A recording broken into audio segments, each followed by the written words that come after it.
Nous revoilà donc pour la deuxième vidéo de cette formation.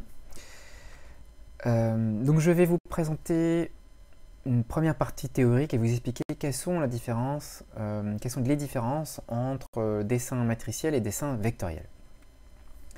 Alors tout ce qui concerne matriciel, si je peux vulgariser la philosophie, c'est que nous sommes sur du raisonnement en pixels. Donc on voit ici sur l'illustration une zone pixelisée qui constitue via une série de pixels la lettre E. D'où le nom bitmapped. Donc c'est une carte, on va dire, de pixels.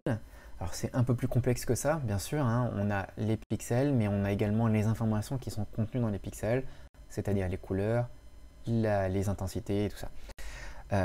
Donc on comprend tout de suite que si on dessine sur une certaine résolution, quand on agrandit ou qu'on traite cette information graphique, on peut perdre de la qualité.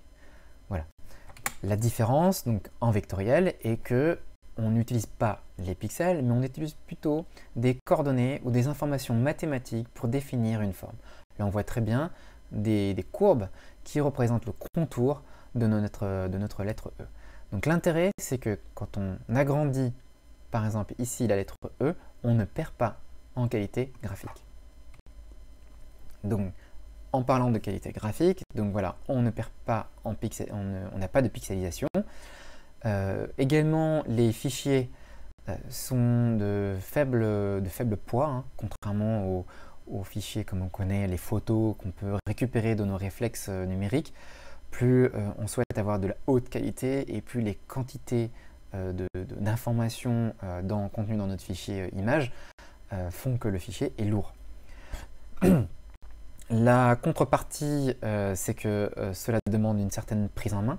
Effectivement, c'est que on part d'un dessin qu'on fait soi-même, mais on a la chance d'avoir cette formation qui vous montrera que ce n'est pas si compliqué que ça et que c'est accessible par beaucoup.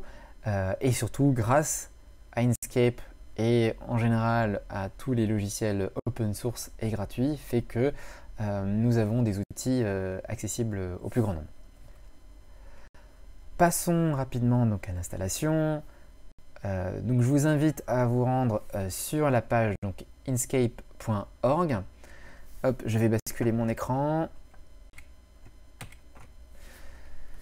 Donc voilà, donc sur le site Inkscape. Donc vous allez sur l'onglet télécharger. Alors en fonction de votre système d'exploitation, voilà, vous sélectionnez la version qui vous intéresse.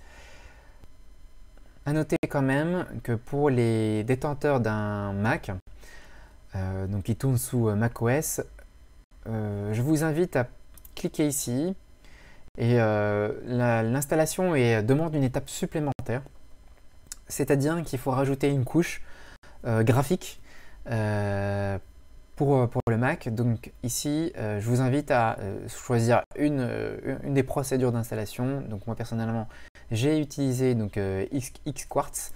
Donc vous cliquez dessus et voilà, je vous invite à lire cette étape-là.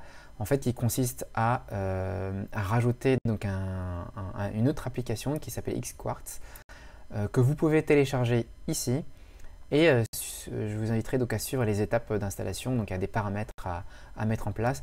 Donc ce n'est pas bien compliqué, mais voilà, ça change un petit peu de la version Windows. Voilà, donc dès que vous avez installé votre version de Inkscape, je vous invite à passer à la vidéo suivante.